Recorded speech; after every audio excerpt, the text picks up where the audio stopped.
Hello everyone, मैं नेहा और हम पढ़ रहे थे क्लास 8 के मैथ्स में chapter number 8 comparing quantities. Last video में हमने देखा था एक्सरसाइज 8.2 और इस वीडियो में हम बात करने वाले हैं एसआई, सीआई और उससे रिलेटेड टर्म्स के बारे में।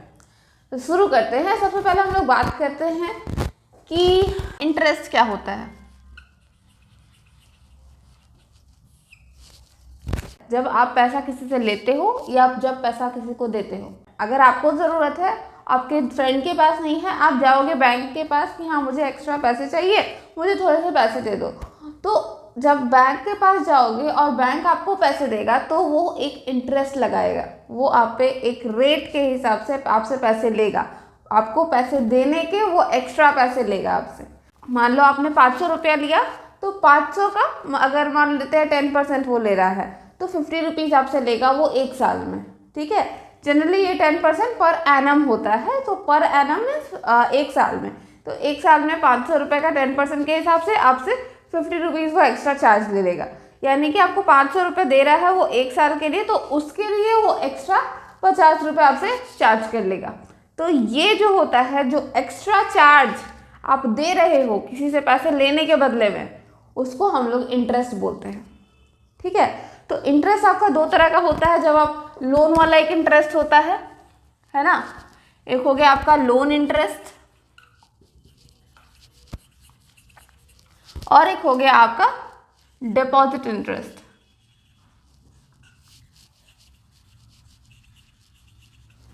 ठीक है, डिफरेंस क्या रहा? तो जब आप लोन ले रहे हो, तो जो पैसा दे रहा है, देखो इंटरेस्ट का एक सिंपल सा फंडा आप समझ लो, जो पैसा दे रहा है उसको एक्स्ट्रा पैसा मिलेगा। ठीक है, जो पैसा दे रहा है उसको एक्स्ट्रा पैसा मिलेगा। अब जब आप लोन ले रहे हो तो आपको लोन कौन दे रहा है? मान लो पोस्ट ऑफिस दे रहा है। ठीक है, पोस्ट ऑफिस में भी लोन मिलता है, पोस्ट ऑफिस दे रहा है या फिर लेट्स से बैंक दे रहा है, दोनों में से कोई एक दे रहा है। तो आपको पैसा कोई भी दे, एक्स्ट्रा पैसा आपको चाहिए ना। आप पैसा ले रहे हो, पोस्ट ऑफिस से ले रहे हो, बैंक से ले रहे हो, तो दे कौन रहा है? ये बैंक या पोस्ट ऑफिस ये दे रहा है आपको पैसे। अब ये जो पैसे देगा, तो जब आप इसको रिटर्न करने जाओगे तो आप जितना टाइम के लिए अपने पास पैसे रखे हो इनका, उसके हिसाब से ये कुछ इंटरेस्ट लगाएगा। ठीक है, तो ये हो जो उस समय जो आपका इंटरेस्ट लगेगा, मतलब जब आप पैसे बैंक से लोगे तब आप पे जो इंटरेस्ट लगेगा that is your loan interest. और डिपॉजिट इंटरेस्ट में क्या होता है? हम डिपॉजिट करके, मतलब हम अपना पैसा को जमा किए और ये जमा करके हम किसी को दे दिए, तो अब सिंस पैसा हम दे रहे हैं तो मेरे को इंटरेस्ट मिलेगा। ठीक है, तो डिपॉजिट इंटरेस्ट में भी आप डिपॉजिट भी कर सकते हो इन्हीं जगहों पे। पोस्ट ऑफिस पे आप जमा कर सकते हो या फिर आप बैंक में जमा कर सकते हो, और भी बहुत जगह इन्वेस्ट करने का है। म्यूचुअल फंड्स होता है, शेयर मार्केट होता है, बहुत तरह का एसेट होता है, लैंड एसेट्स, गोल्ड एसेट्स, बहुत तरह के एसेट्स होते हैं, उस पर बात नहीं करेंगे। बट जब भी आप पैसे लगा रहे हो, ठीक है, जब भी आप पैसे लगा रहे हो, पैसे किसी को दे रहे हो, तो उसका आपको कुछ इंटरेस्ट मिलना चाहिए। तो वो इंटरेस्ट जो आपको मिल रहा है वो आपको डिपॉजिट इंटरेस्ट मिलता है। बट इंटरेस्ट किसी भी तरह का हो, आपको हमेशा एक पर्टिकुलर रेट के साथ मिलता है। ठीक है, अगर लोन आप ले रहे हो तो लोन का एक रेट होगा, डिपॉजिट आप कर रहे हो तो डिपॉजिट का रेट होगा। एफडी जैसे है फिक्स डिपॉजिट, इसका भी रेट आप सुने होंगे, अभी जैसे चल रहा है 7% चल रहा है।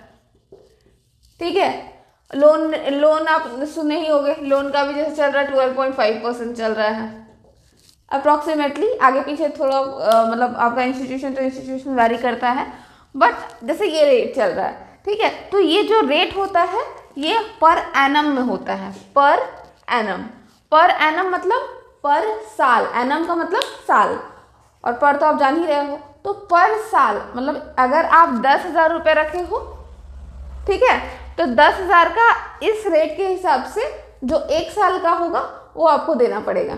ठीक है, और यहाँ अगर आप 10,000 रुपये रख रहे हो तो उसके हिसाब से 7% के हिसाब से 7% पर एनम के हिसाब से आपको कुछ चार्ज मिलेगा। ठीक है, फिर सिर्फ एफडी में ही नहीं, आप जो सेविंग अकाउंट में जो आप पैसे रखते हो उस पर भी आपको इंटरेस्ट मिलता है, तो वो इंटरेस्ट का रेट अलग होता है। सो इसी तरह से जो भी आपको इंटरेस्ट मिल रहा है या आप इंटरेस्ट दे रहे हो, हर चीज़ एक रेट के हिसाब से चलता है। एक रेट डिसाइडेड होता है और उसी के रेट से आपको देना या लेना होता है। ठीक है। अब यहाँ पर हम जब रेट डिफाइन कर रहे हैं तो हम लिख रहे हैं पर एनम, यानी कि पर साल।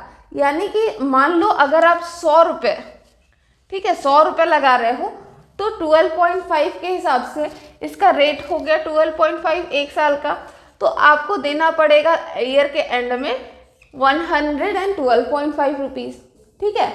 बट अगर आप और एक्स्ट्रा टाइम के लिए रखोगे, ठीक है, मान लो अभी आपने 1 साल के लिए नहीं, आपने 2 साल के लिए पैसे रखेंगे, तो ये इंटरेस्ट तो 1 साल का था ना, इसका तो दूसरा साल का भी कुछ इंटरेस्ट रहेगा। यानी कि जो भी आप इंटरेस्ट दोगे वो इंटरेस्ट आपको सिर्फ रेट ऑफ इंटरेस्ट पे ही मैटर नहीं करता है, ये आपका टाइम पे भी डिपेंड करता है। अगर आप ज़्यादा टाइम के लिए रखोगे तो आपको इंटरेस्ट ज़्यादा देना पड़ेगा, रेट ऑफ इंटरेस्ट ज़्यादा होगा तो भी आपको मतलब पैसा ज़्यादा देना पड़ेगा। अगर आपने पैसे ज़्यादा लिए हैं तो भी आपको पैसा ज़्यादा लगेगा। मतलब ये 3 चीज़ होता है जिस पर डिपेंड करता है। जो मेन पैसा होता है, ठीक है, जो आपने विथड्रॉ किया है, मतलब जो आप ले रहे हो या दे रहे हो, मान लो हम 1000 रुपये यहाँ रख रहे हैं, ठीक है, 1000 रुपये हम इसमें रख रहे हैं, तो ये मेरा प्रिंसिपल होगा, ठीक है। अगर हम 1000 रुपये ले रहे हैं बैंक से तो ये मेरा प्रिंसिपल होगा, ठीक है। 1000, चलो मान लो 10,000 हम ले रहे हैं बैंक से, तो ये मेरा प्रिंसिपल हो जाएगा, ठीक है। तो प्रिंसिपल क्या होता है? जो पैसा हम दे रहे हैं या ले रहे हैं इनिशियली, जो हमको जिसका हमको ज़रूरत है, जिसका मेरे पास एक्सेस था, वो वाला पैसा जो हम ओरिजिनली दिए थे या लिए थे, दैट इज़ आवर प्रिंसिपल, ठीक है। तो पहला इंटरेस्ट जो होता है वो डिपेंड करता है प्रिंसिपल पे। आपने कितना ज़्यादा लिया है उतना ज़्यादा इंटरेस्ट देना पड़ेगा, कितना कम पैसा लिया है उतना कम इंटरेस्ट देना पड़ेगा, ठीक है। तो पहला प्रिंसिपल, दूसरा होता है रेट, ठीक है, रेट ऑफ इंटरेस्ट। अब ये इंस्टीट्यूशन टू इंस्टीट्यूशन वेरी करता है, कुछ बैंक ज़्यादा पैसा लेता होगा लोन में, कुछ कम लेता होगा, कुछ का और भी बहुत सारा टर्म। बैंकिंग में अगर आप जाओ तो आपको और भी ज़्यादा टर्म्स मिलेंगे, उस पर हम लोग बात नहीं कर रहे हैं, हम लोग इन जनरल बात कर रहे हैं कि रेट ऑफ इंटरेस्ट क्या होता है। तो रेट ऑफ इंटरेस्ट होता है कि कितना % आपको बैंक आपके ऊपर लगा रहा है, आप जो पैसे उससे लेकर के रखे हो उस पर, ठीक है। और दूसरा चीज़ टाइम, आपको कितना टाइम लग रहा है अपना लोन को चुकाने में, ठीक है। That also affects your interest. यानी कि आप जितना ज़्यादा पैसा लोगे, जितना ज़्यादा टाइम लोगे, जितना ज़्यादा रेट पे आपको अवेलेबल होगा, उतना ज़्यादा आपको इंटरेस्ट भरना पड़ेगा, ठीक है। तो इंटरेस्ट आपका मेन ये 3 चीज़ों पे डिपेंड करता है, ठीक है। अब ये वाला इंटरेस्ट तो ठीक है, हम यहाँ पर बात करेंगे अब दूसरे तरह का इंटरेस्ट है। मतलब इंटरेस्ट भी जब कैलकुलेट होता है तो 2 तरीके से कैलकुलेट होता है, एक होता है सिंपल इंटरेस्ट, एक होता है कंपाउंड इंटरेस्ट। तो इन दोनों पे बात करते हैं एक एक करके, ओके। तो बात करते हैं सिंपल इंटरेस्ट का और स्टार्ट करते हैं एक एग्जांपल के साथ, ठीक है। आपने 10,000 रुपया, ठीक है, क्या करोगे, लेना पसंद करोगे या देना पसंद करोगे? चलो हम लोग बात करते हैं, सबसे पहले हम किसी को दिए हैं, ठीक है।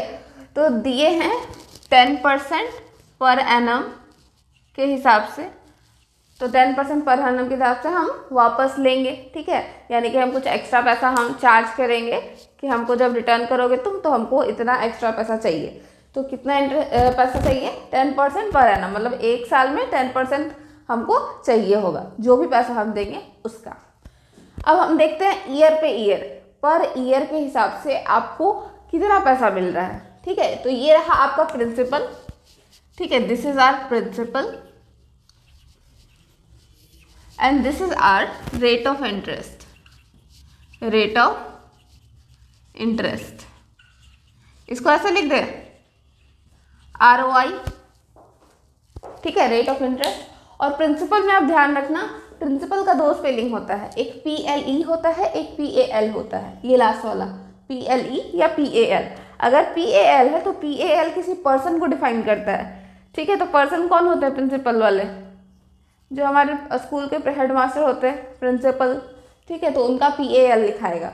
कहीं भी आप अगर आप और लिखोगे, कहीं और लिखोगे तो PLE लिखाएगा, ठीक है। तो हमें हमेशा ध्यान रखना, प्रिंसिपल का PLE वाला प्रिंसिपल लिखो, ठीक है।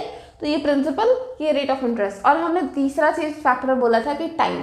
तो टाइम पे हम लोग पहले एक साल का लेकर के देखते हैं, ठीक है। जैसे ये 10% पर एनम है, तो पहला साल में क्या होगा, फर्स्ट ईयर में, ठीक है, पहला साल है अभी आपका, तो पहला साल में क्या होगा, प्रिंसिपल है 10,000,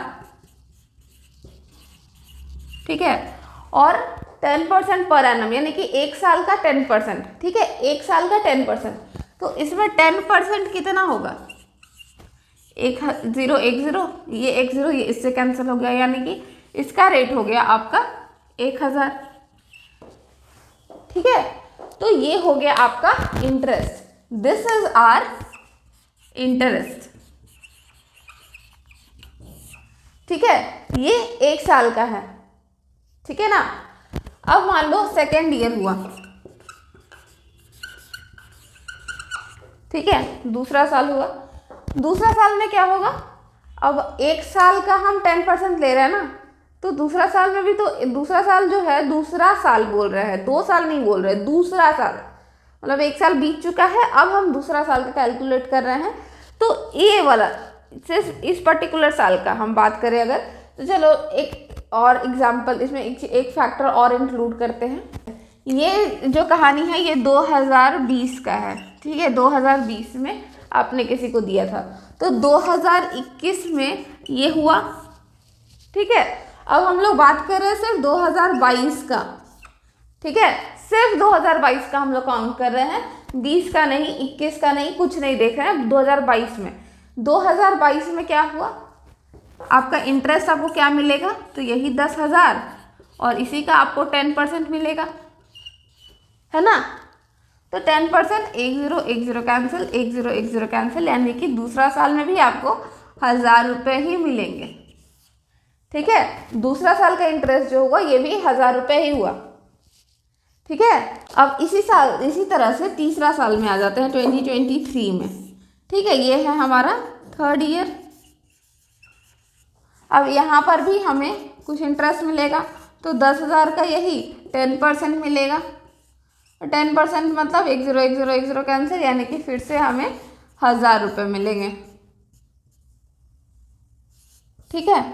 अब 2024 आ गया, तो 2024 में जो भी पर्सन को आपने दिया था उसने आपको प्रिंसिपल लौटा दिया, अब तो आप चार्ज नहीं कर सकते हो किसी चीज़ का, जब प्रिंसिपल लौटा दिया तो चार्ज नहीं लगेगा, ठीक है। लेकिन अभी भी आपका लोन पूरा नहीं हुआ अगर उसने इंटरेस्ट नहीं दिया तो इंटरेस्ट कितना हुआ, इतना पूरा आपका। अब पूछा हो आपको कि 10,000 देने के बाद उस इंसान ने आपसे पूछा कि अच्छा और कितना बाकी है, तो आपने ये कैलकुलेट किया, कैलकुलेट करके आपने बोल दिया कि हाँ ठीक है तुम्हारा 3,000 और बाकी है, 3,000 इंटरेस्ट, ठीक है। तो 3,000 अब जब वो दे देगा तो ये लोन खत्म हो जाएगा, ओके। यहाँ हमने जो कंसीडर किया है, हमने 3 साल कंसीडर किया, 21, 22, 23, 3 साल कंसीडर किया है। और आपका देखो एक साल का जो इंटरेस्ट है वो 1,000 है, दूसरा साल में भी 1,000 है, तीसरा साल में भी 1,000 है। आपको इंटरेस्ट से आपको सेम ही लग रहा है, ठीक है, एक सर्टेन अमाउंट है, वही अमाउंट आपको लग रहा है। अगर आपका प्रिंसिपल रेट ऑफ इंटरेस्ट एक है तो आपका अमाउंट, ठीक है, मतलब जो आपका इंटरेस्ट निकलेगा वो भी एक ही होगा। अब कितना भी साल बीते आपका वही इंटरेस्ट आपका आएगा हर साल, और टोटल जोड़ करके आप मतलब सिंपली आप ईयर से कैलकुलेट कर दो उस एक साल का इंटरेस्ट को, तो आपको ये निकल जाए कि आपको टोटल कितना इंटरेस्ट मिल रहा है या देना पड़ रहा है, ठीक है। तो अगर आप सिंपली इस अमाउंट को, जो एक साल का अमाउंट है, एक साल का इंटरेस्ट का अमाउंट है, उसमें अगर आप सिंपली ईयर को मल्टीप्लाई कर दो तो आपको ये मिल जाएगा कि आपको कितना इंटरेस्ट मिल रहा है या आप दोगे, ठीक है। इस केस में हमें मिल रहा है तो हम ये बता देंगे कि कितना मिल रहा है।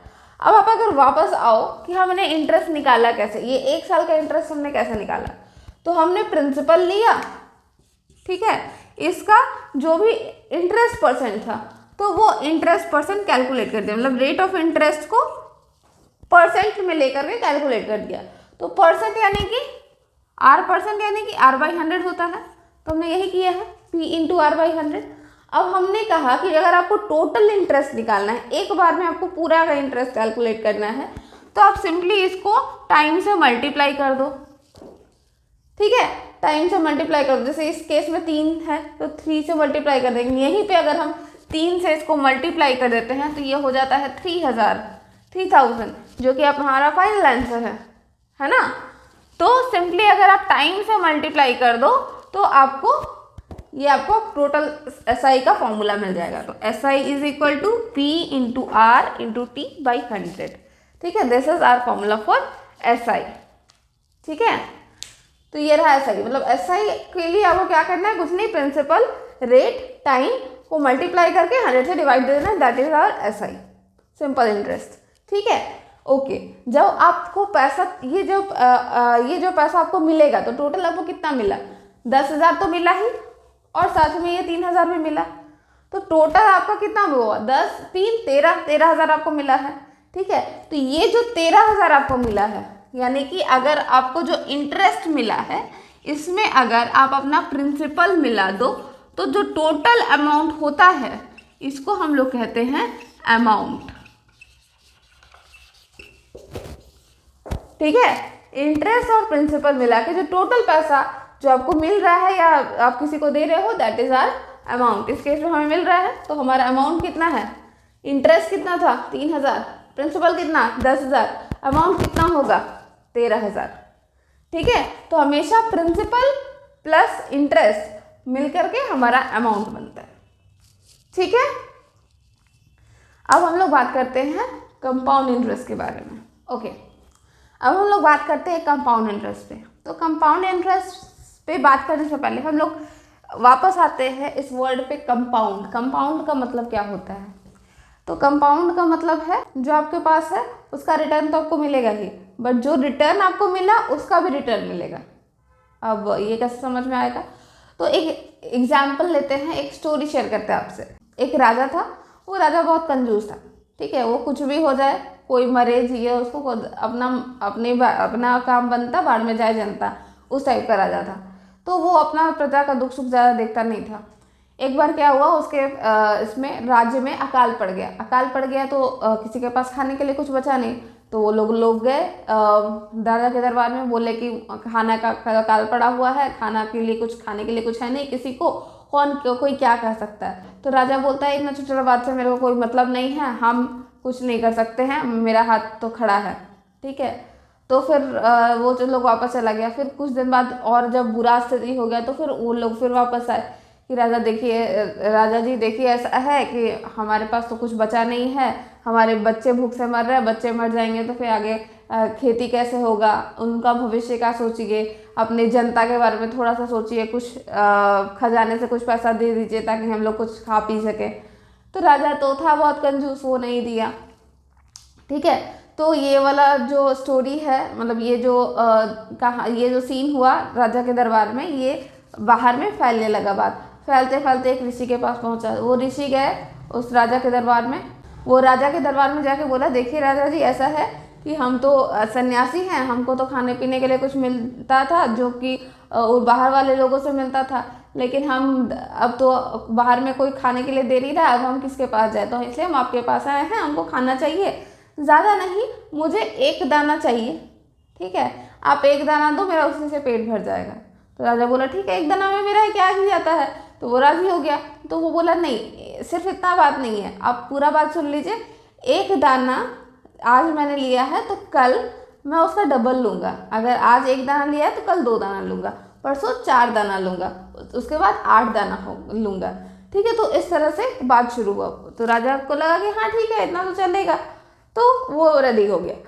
तो पहला दिन उसको मिला 1 दाना, दूसरा दिन 2 दाना, तीसरा दिन 4, फिर 8, 16, 32, 64, 128, 256, 512, 1024, 2048, 4096, ठीक है, 8192, 16384।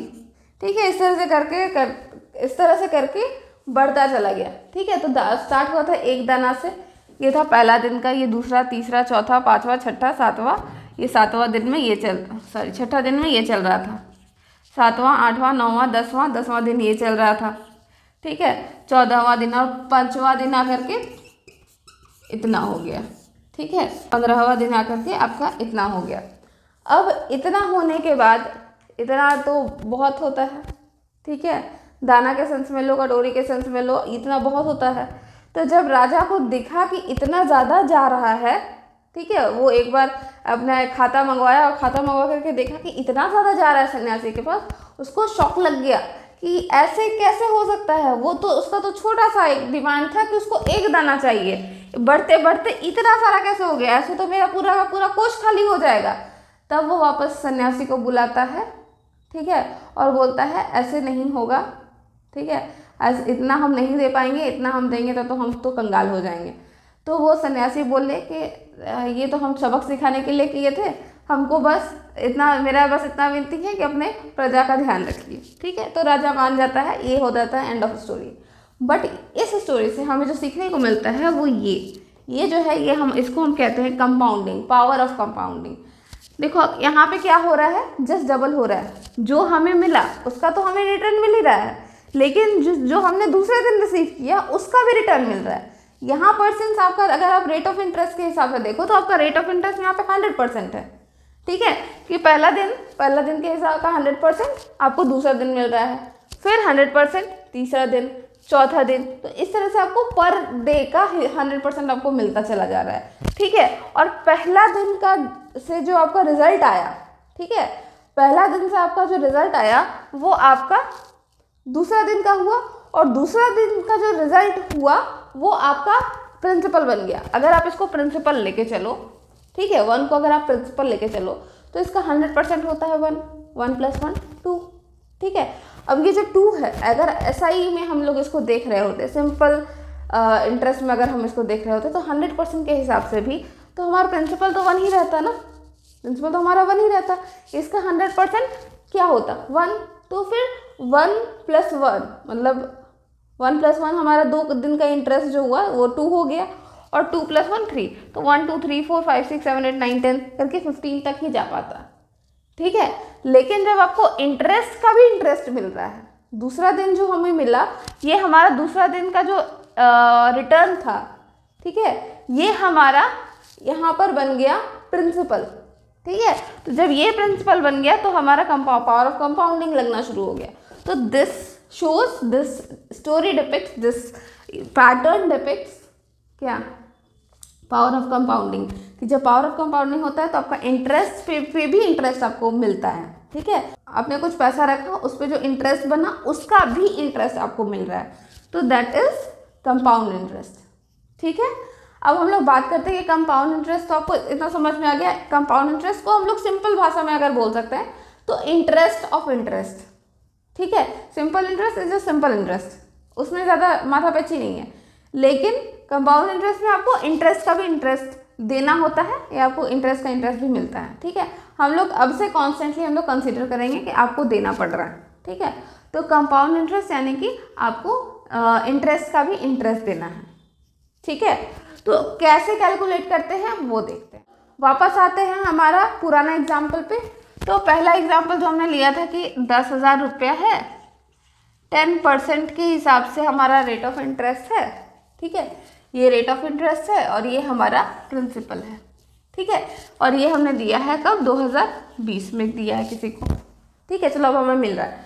तो 2021 में क्या होगा, 2021 में इसका जो इंटरेस्ट हुआ, ठीक है, इसका देखो फॉर्मूला हम लोग बाद में कैलकुलेट करेंगे, ठीक है। हम लोग सिंपल तरीके से जा रहे हैं, जैसे हम पहले निकाल रहे थे कि इसका जो 10% है उसका इंटरेस्ट कितना बन रहा है। तो इसका 10% यानी कि वही हम निकाल के रखे थे ना, 1,000 रुपये बनता है, ठीक है। तो ये इसका इंटरेस्ट बना 1,000 रुपये। यहाँ तक कोई तकलीफ नहीं है, पहला साल, ठीक है, पहला साल के हिसाब से आपको इतना इंटरेस्ट मिला। लेकिन ये जो इंटरेस्ट बना, ठीक है, ये इमीडिएटली ऐड हो जाएगा इसमें। तो अमाउंट क्या रहा, अमाउंट रहा आपका 11,000, और ये जो अमाउंट रहा ये नेक्स्ट ईयर का प्रिंसिपल होगा, ठीक है। 2022 में क्या होगा कि आपका प्रिंसिपल 10,000 अब नहीं रह गया, अब आपका प्रिंसिपल हो गया है 11,000, ठीक है। तो इसके हिसाब से आपका इंटरेस्ट कितना होगा, तो 11,000 इंटू 10/100, तो 10 10 10 कैंसिल, ये हो गया आपका 1100, दूसरे साल का इंटरेस्ट। ठीक है, पहला साल में 1000 था, दूसरा साल में 1100 हो गया। आप ध्यान दो, अगर तो हमने जो प्रीवियस एग्जाम्पल देखा था सिंपल इंटरेस्ट का, उसमें 1000 मतलब कोई भी साल चेंज हो कोई मतलब नहीं था, इंटरेस्ट आपका 1000 ही आ रहा था। यहाँ आपका पावर ऑफ कंपाउंडिंग लग रहा है, और दो छोटा फॉर्म में लग रहा है, क्योंकि यहाँ पर हमारा जो परसेंट है वो 10% है। 100% हो गया तो फिर बैंड बच जाएगा। ठीक है, तो पावर ऑफ कंपाउंडिंग लग रहा है छोटा वर्जन में, तो दूसरा साल आपका इंटरेस्ट हो गया 1100। अब ऐसा भी नहीं है कि अगले साल आपका 1200 लगेगा, नहीं, अगले साल देखो अगले साल क्या होता है। अमाउंट यहाँ पर हो गया, अमाउंट सेकेंड ईयर का 11,000 प्लस 1,100, इसमें 1,100 अगर ऐड करो तो 12,100 होता है, राइट। देखो तीसरा साल में क्या हुआ, 2023 में आपका प्रिंसिपल हो गया ₹12,100। ठीक है, तो इंटरेस्ट कितना हो जाएगा, इंटरेस्ट हो जाएगा 12,100 का 10%, यानी कि ₹1,210। देखो 1,100 था, यहाँ 1,200 भी नहीं है, तो 1,210 है, 10 रुपीज़ एक्स्ट्रा है। ठीक है, इसी तरह से अगर आप नेक्स्ट ईयर में जाओ तो ये और बढ़ेगा। तो यहाँ पर आपका अमाउंट जो हो गया तीसरा साल के एंड पर कितना हो गया, 12,100 प्लस 1,210, यानी कि 13,310, इतना रुपीज़ आपका अमाउंट हो गया। ठीक है, अगर इस सिंपल इंटरेस्ट से जाया होता तो 13,000 आपको मिलता था ना, तीसरे ईयर के एंड पे आपको 13,000 मिल रहा था, यहाँ पे आपको 310 रुपये एक्स्ट्रा मिल रहा है। ठीक है, 310 रुपये। अब ये अमाउंट अभी आपको छोटा सा लग रहा होगा, इमेजिन करो ये 10,000 नहीं 10 लाख है, 2 ज़ीरो और बढ़ गया। ठीक है, यहाँ भी 2 ज़ीरो बढ़ेगा, 2 ज़ीरो 2 ज़ीरो 2 ज़ीरो, कितना हो गया, कितना आपको एक्स्ट्रा देना पड़ा, 31,000 एक्स्ट्रा देना पड़ा। समझ रहे हो, पावर ऑफ कंपाउंडिंग ये है। ठीक है, तो ये तो हमने एग्जाम्पल से समझाया कि कंपाउंड इंटरेस्ट कैसे निकालते हैं। अब इसका हम फॉर्मूला डिराइव करते हैं कि फॉर्मूला कैसा होता है। ठीक है, तो यहाँ पर जो पहला ईयर था, पहला ईयर में हमारा आया था इंटरेस्ट PRT/100। ठीक है, PR/100 ये है पहला साल का इंटरेस्ट। ठीक है, फर्स्ट ईयर का अमाउंट कितना हुआ, प्रिंसिपल प्लस PR/100 हुआ, यानी कि ये A1 है। ठीक है, तो P को कॉमन ले लो, 1 प्लस R/100 ये हुआ। अब देखो दूसरा साल का इंटरेस्ट क्या रहा, दूसरा साल का इंटरेस्ट जो है यहाँ आपका प्रिंसिपल ही चेंज हो गया है, हो गया ना, ये प्रिंसिपल ही आपका अलग हो गया है। तो R/100 इंटू प्रिंसिपल क्या है, P इंटू 1 प्लस R/100 ये है। आप इसको ऐसे ही लिख लो, चलो PR/100 इंटू 1 प्लस R/100 ये है ना। चलो, तो अमाउंट सेकेंड ईयर का अमाउंट क्या रहा, प्रिंसिपल, अब प्रिंसिपल तो चेंज हो रखा है, 1 प्लस R/100 ये है आपका प्रिंसिपल, है ना। दूसरा साल का तो आपका प्रिंसिपल ये है ना, और इसमें हमारा ऐड हो रहा है PR/100 इंटू 1 प्लस R/100।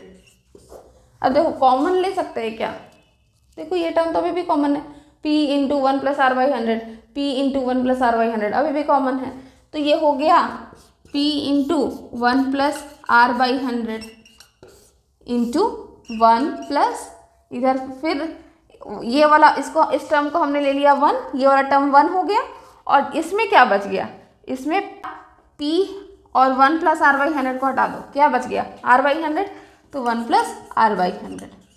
ठीक है, ऐसे आप कर मत देना, एग्जाम में दिक्कत हो जाएगा, ऑल्दो एग्जाम में ये क्वेश्चन आएगा भी नहीं। ठीक है, तो P into 1 plus R/100 into 1 plus R/100, आपको ये नहीं लग रहा ये दोनों सेम है, तो जब सेम होता है तो यहाँ पर हम इसका पावर बढ़ा देते हैं, तो पावर बढ़ा करके 2 हो गया। ठीक है, इसी तरह से अगर आप थर्ड का भी कैलकुलेट करोगे तो आपको दिखेगा यहाँ पर पावर 3 हो जा रहा है। ठीक है, तो आपका अमाउंट जो होता है, अमाउंट हम लोग का कंपाउंड इंटरेस्ट में अमाउंट निकालना इजी होता है, और वो यही होता है P इंटू 1 प्लस R/100 तो पावर 2। ठीक है, अब यहाँ पर आप अमाउंट 3 निकाल करके भी चेक कर सकते हो, हम यहाँ पर निकाल नहीं रहे हैं, अगर आपको मर्जी है आप निकाल करके एक बार चेक कर लो, ठीक है। अब यहाँ पर हम इंटरेस्ट का बात कर रहे हैं, देखो इंटरेस्ट कितना था 1000, 1100, 1210, हमने टोटल इंटरेस्ट तो कैलकुलेट ही नहीं किया कि टोटल इंटरेस्ट हमें कितना भरना पड़ा, ठीक है। तो यहाँ से अगर आप प्रिंसिपल यहाँ से माइनस करो तो यहाँ से भी निकल जाएगा, बट यहाँ से भी आप ऐड करोगे तो यही आएगा 3310, इतना पैसा आपको एक्स्ट्रा देना पड़ा है, ठीक है। 3310 इतना एक्स्ट्रा देना पड़ा है। अब इसमें कोई फॉर्मूला ऐसा नहीं है कि हम निकाल सकें, तो सिंपल है ना, आपका अमाउंट जो टोटल अमाउंट होता है, अमाउंट क्या होता है, इंटरेस्ट प्लस प्रिंसिपल, यही होता है ना, हमने यही पढ़ा है कि यही होता है, और निकाल भी तो ऐसे ही रहे हैं, अमाउंट में प्रिंसिपल प्लस इंटरेस्ट निकाल रहे हैं, यही तो कर रहे हैं ना। तो जब आपको ओरिजिनल प्रिंसिपल के हिसाब से आपको टोटल इंटरेस्ट निकालना है, ठीक है, मतलब यहाँ पर हमें 3 साल के बाद अगर एक साथ निकालना है कि हाँ एक साथ हमारा इंटरेस्ट कितना होगा, ठीक है, एक साथ हमारा इंटरेस्ट कितना होगा, तो ये हो जाएगा आपका इंटरेस्ट, ठीक है, और प्रिंसिपल आपका रह जाएगा ओरिजिनल।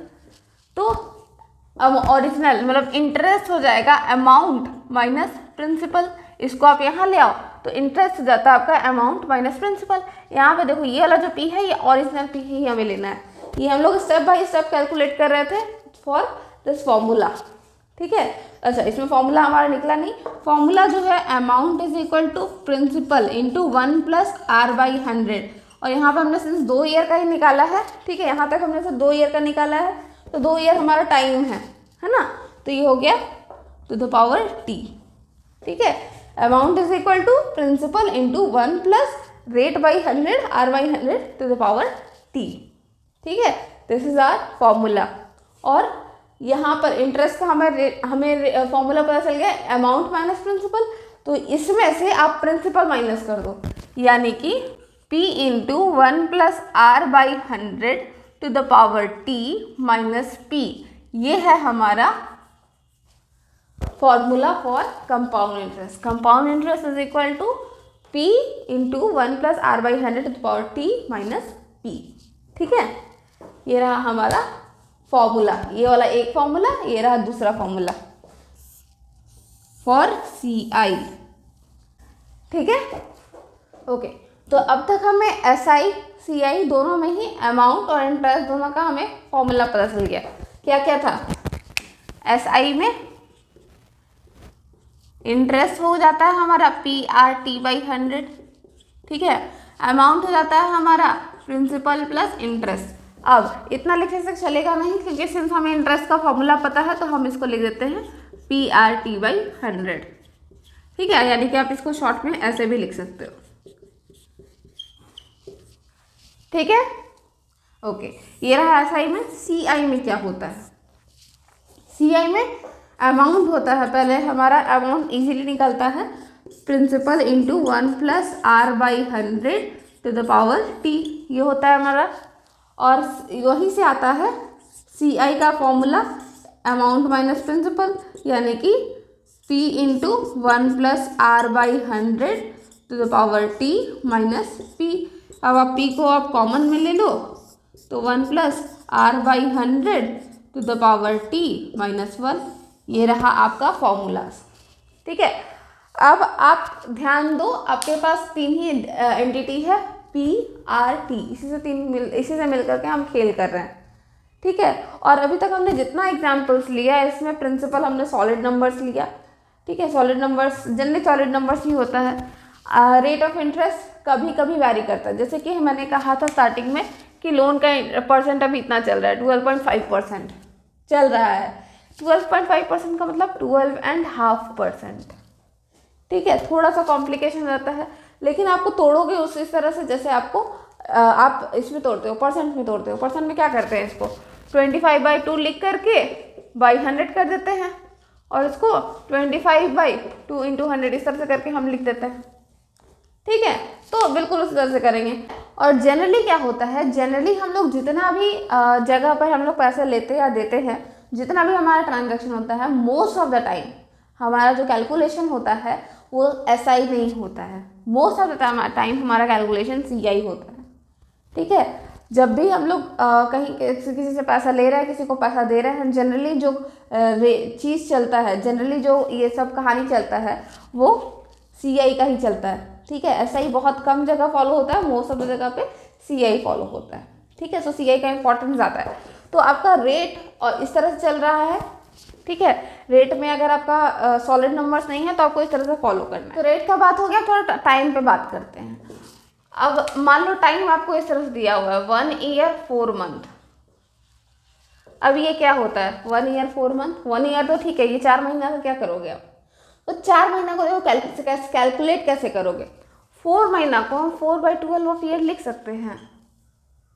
कैसे लिखते हैं वो भी देखो। 12 महीना 12 मंथ्स मिलके हमारा 1 साल होता है, 1 ईयर होता है। अगर 1 महीना का हम बात करें तो 1/12 ईयर होगा। ठीक है, यूनिटरी मेथड हम लेके चल रहे हैं। और इस तरह 4 महीना अगर हम ले रहे हैं तो 1/12 इंटू 4 ईयर्स।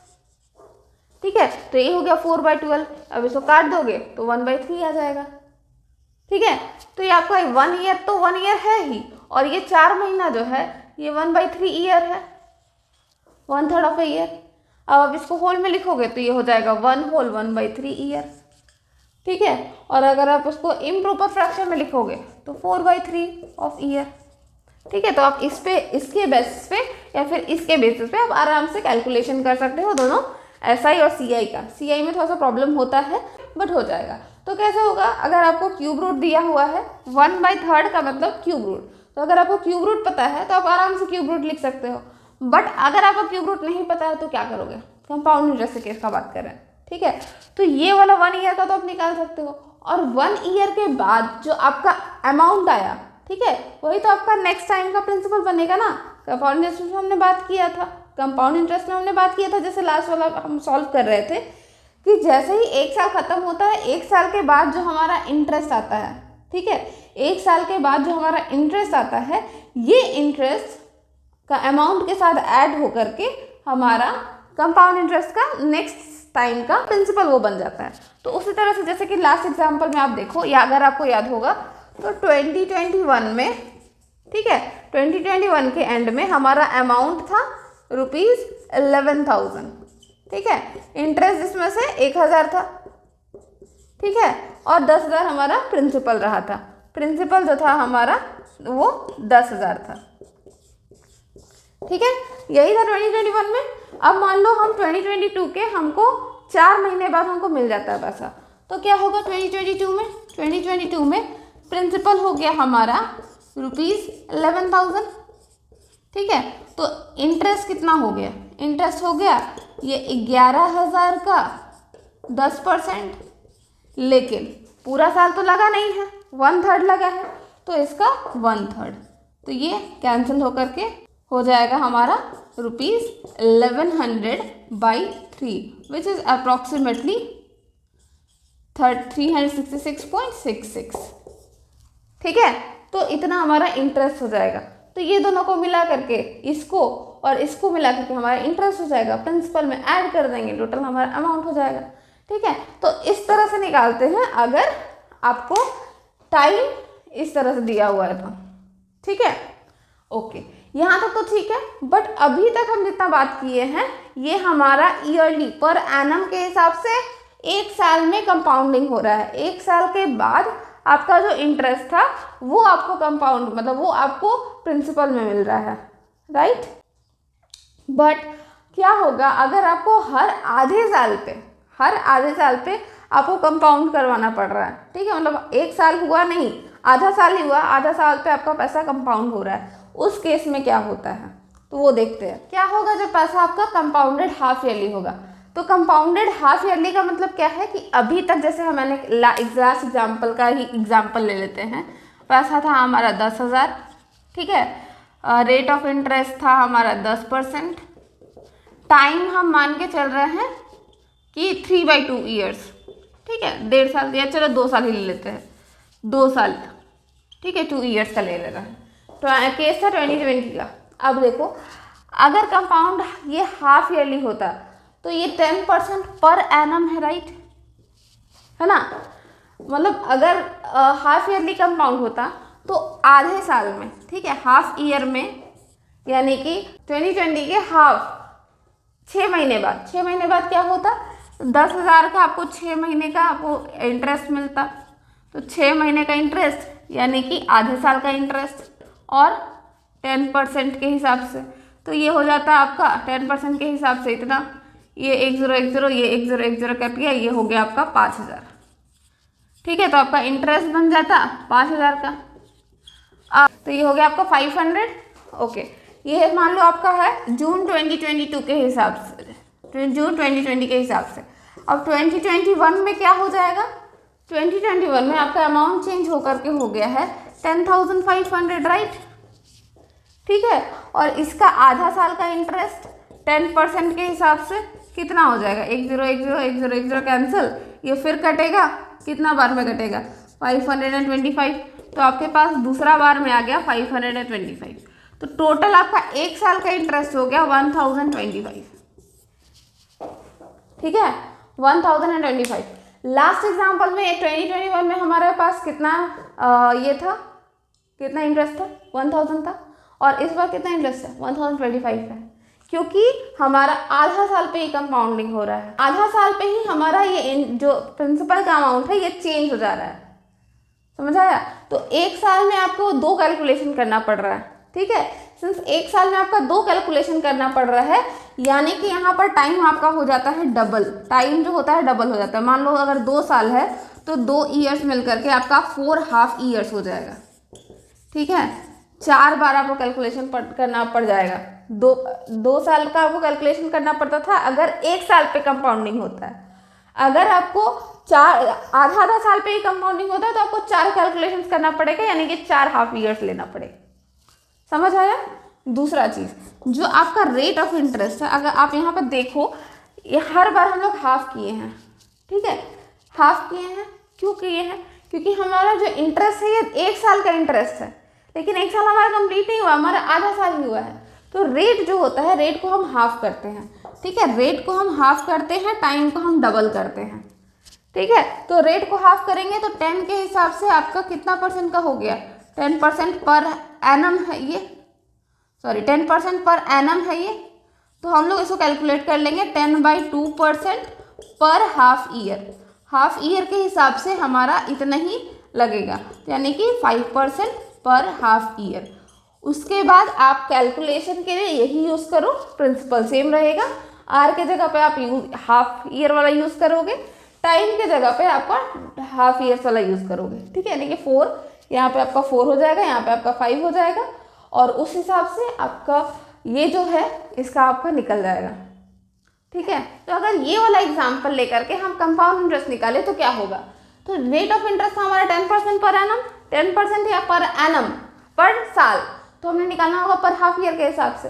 हाफ ईयर के हिसाब से ये हो जाएगा 10/2, यानी कि 5% पर हाफ ईयर। ठीक है, टाइम हम कैलकुलेट कर लेंगे हाफ ईयर में, तो 2 साल यानी कि कितना हाफ साल, एक साल में 2 हाफ साल, तो 2 साल में 2 × 2 4 हाफ साल, तो ये हो गया आपका 4 हाफ ईयर्स। ठीक है, इसके हिसाब से कंपाउंड इंटरेस्ट कितना आ गया, अमाउंट देख लेते हैं पहले। अमाउंट हो गया हमारा 10,000 वही था। ठीक है, 1 + 5/100, आर है जो हमारा 5 है, तो 5/100, और टाइम जो है हमारा 4 हाफ ईयर्स है, तो 4। ठीक है, ये आप कैलकुलेट करोगे, ये आ जाएगा 10,000 × 105/100 × 105/100 × 105/100 × 105/100। 10101010, 4 0 हो गया, 1 2 3 4, चारों 0 कैंसिल। ठीक है, ये हो गया 1.05, 1.05, 105 × 105, 105 × 105, ये हो जाएगा आपका 11025, और ये भी वही हो गया 11025, और नीचे में 1 2 3 4, 4 0, यानी कि इतना। ठीक है, ये जब आप कैलकुलेट करोगे तो अप्रॉक्सीमेटली आ जाएगा 12,155। ठीक है, अब अगर आपको याद रहा है कि लास्ट वाला जो एग्जाम्पल था, जब हम लोग कंपाउंडेड ईयरली कर रहे थे, 1 साल में कंपाउंडिंग कर रहे थे, तो हमारा जो 2 साल के एंड पर अमाउंट आया था वो 12,100 आया था। ठीक है। आपको याद नहीं है तो आप रिवर्स करके भी देख सकते हो वीडियो। हमारा आया था 12,100 कंपाउंड इंटरेस्ट आया था अमाउंट, ठीक है। 12,100 आया था हमारा अमाउंट 2 साल के एंड पर, ठीक है। यहाँ पर हमें 2 साल के एंड पर 12,155 अमाउंट पे करना है, ठीक है। तो यानी कि ये वाला अमाउंट ज़्यादा हो रहा है, ज़्यादा पे करना पड़ रहा है, ये ज़्यादा मिल रहा है, जो भी है। तो यहाँ पर हमेशा आप याद रखोगे कि जब हाफ ईयरली होता है, जब कंपाउंडिंग हाफ ईयरली होता है, तो हमेशा आपको रिजल्ट ज़्यादा मिलता है in comparison to compounded yearly, ठीक है। कंपाउंडेड हाफ ईयरली इज जो इंटरेस्ट होता है कंपाउंडेड हाफ ईयरली का, वो हमेशा ज़्यादा होता है in comparison to compounded yearly, ठीक है। होपफुली आपको कैलकुलेशन समझ में आ गया होगा, ये कंपाउंडेड हाफ ईयरली का सीन समझ में आ गया होगा, हाफ ईयरली और ईयरली कंपाउंडिंग दोनों का, ठीक है। तो आज के वीडियो में बस इतना ही। अगर आपको ये वीडियो पसंद आए तो इसे लाइक करें, कमेंट करें, अपने फ्रेंड्स के बीच में शेयर करें और हमारे चैनल को सब्सक्राइब करें। अगर आपको इसमें कोई डाउट रह गया तो वो भी कमेंट कर सकते हैं। मिलते हैं नेक्स्ट वीडियो में एक्सरसाइज 8.3 के साथ। Thank you.